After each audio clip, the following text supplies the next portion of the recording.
Okay, so the hinge pattern, most people know it as a deadlift. Could be a kettlebell swing, could be anything basically that involves your hips pushing back. The hinge is so lost on society just because we sit too damn much. And when somebody walks in the door, knee pain, back pain, generally can't hinge very well. Or they may be too good at hinging, but then they have Pucci core, usually lordosis.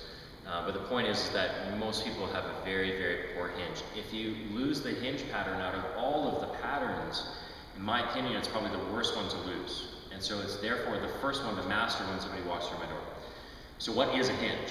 I'll show you what a hinge is not first, and then you'll understand. So if I go to pick something off of the ground, I have a couple different choices. I have three. I could squat to pick it up. Okay. I could hinge or bend to pick it up. Most people will go somewhere between the two. So they may squat a bulk majority of it and then bend over or hinge, or they may bend over and at the last second bend their knees. Now, everybody falls into the category of a squatter or a bender, pretty much.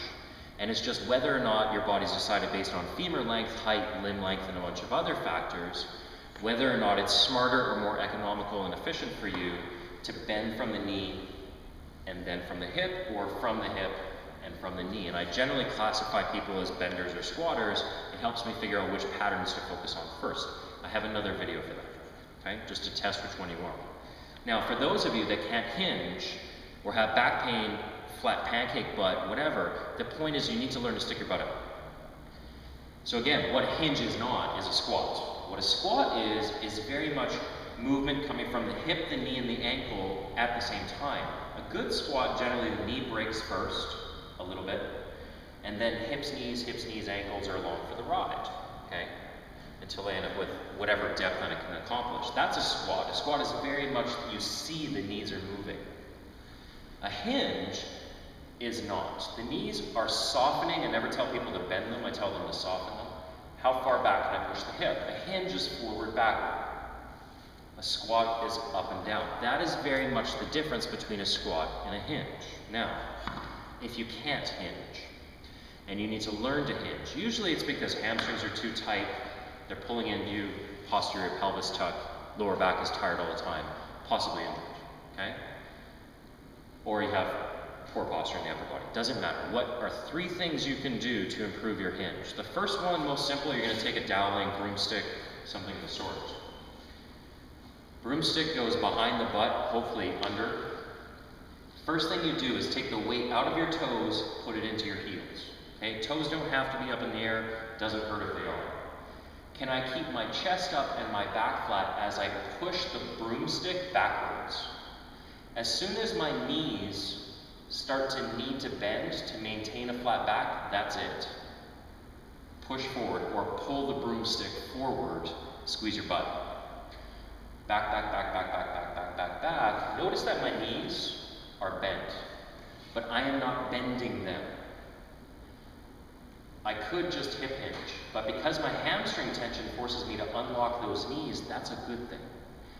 80% of the movement or more is still coming from my hips. Where it is not coming from is my lower back, okay? And that's where most hingers go wrong, and they go, oh yeah, no problem, I get all the way down here.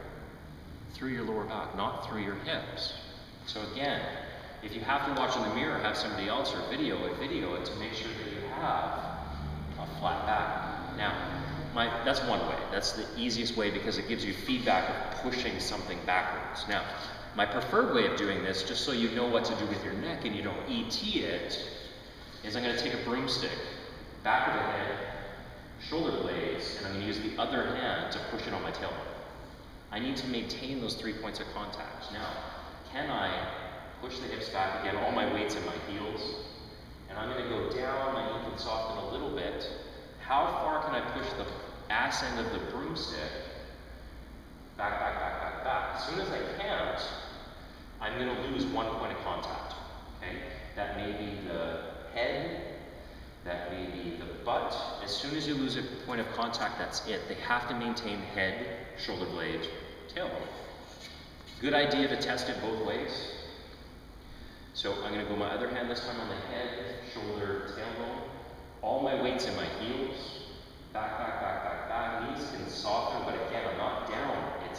back, hips forward, hips back, hips forward, not up and down. Back, back, back, back, back, knees can soften. As soon as I lose a point of contact, that's your end range of motion. Okay? The final one, and this is for people that are completely lost, I can't get them to hinge. We spend a lot of time at the bottom of this movement. We're going to use a band and attach it to. So, at first I'll start with a fairly light band. This is just a medium tension band. It doesn't really work without the band. Okay, there's no other way to mimic this. Now what I'm going to do is I'm going to put this around, and it's going around the bony part of the pelvis. Now the reason for that is because that in a hinge is that's where the fold is, or what's pushing back. So I'm going to put the band there. I'm going to wrap it around something, roughly about the same height as my tailbone. Now, from the side, you'll be able to see this. I'm on the bony part of my pelvis, not my stomach. Okay, it's never on the stomach. Bony part of the pelvis, kind of pubic bone-ish area. Now what I'm going to do is I'm going to go into a slight squat. I'm going to go out as far as I think I can. Can I push my hip back? If it throws me back, I'm going to wiggle back, that's fine. Now, is my chest up? Is my back flat? Okay? I don't have a rounded pelvis, tucked pelvis. If I do, I need to go back. Now, what I'm going to do is I'm going to floss the movement. Band pulls me backwards. I thrust forward. Band pulls me backwards. I thrust forward. If you're still losing it and you're doing this, what you're going to do is just hang out here. Okay? Again, my knees a little bent, but I am not in a squat. My knees are almost straight. All my weight's in my heels, and I'm there. Now, this is stupid, but it will work. When people do a hinge, you need some kind of cueing. And there are three things that I find that work really well for cueing. Romanian deadlift, good morning, conventional deadlift, kettlebell swings, it doesn't matter. Anything that involves a hinge. Here's my cues. Chin, Dan John said it best, get your ass away from your mouth. It's hilarious. I like chin away from tailbone, it's a little less crass. Chin away from tailbone. How far can I get my chin away from my tailbone? That's a good hinge.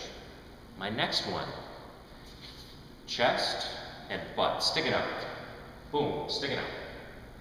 I don't love the curve of the back of that, but it can work for somebody who has a flat back. Somebody who's lordotic, not a good idea. Chest and butt, as far away from each other as you can, okay? If you have to use the word cleavage, use it. Most people understand that that's cleavage, okay?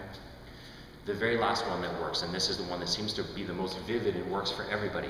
You have to understand that if I'm going to flex any muscle, that's me squeezing it closed. That would preclude that on the way down I would have to open it. So this should make sense. If on the way up from the hinge I have to squeeze my butt cheeks closed, that would preclude the first thing that has to happen on the way down is I have to open my butt cheeks apart. Now you're not going to walk around the gym being like, spread your butt cheeks. No. But you need to release the tailbone portion of the glute, otherwise you're just locking down your SI joint, not allowing the pelvis to move properly. So, am I opening or widening my hips and then closing them? Open, open, open, chin away from tailbone, big chest, big butt, I don't care. Find what works, master your hinge, then load it 100 different ways.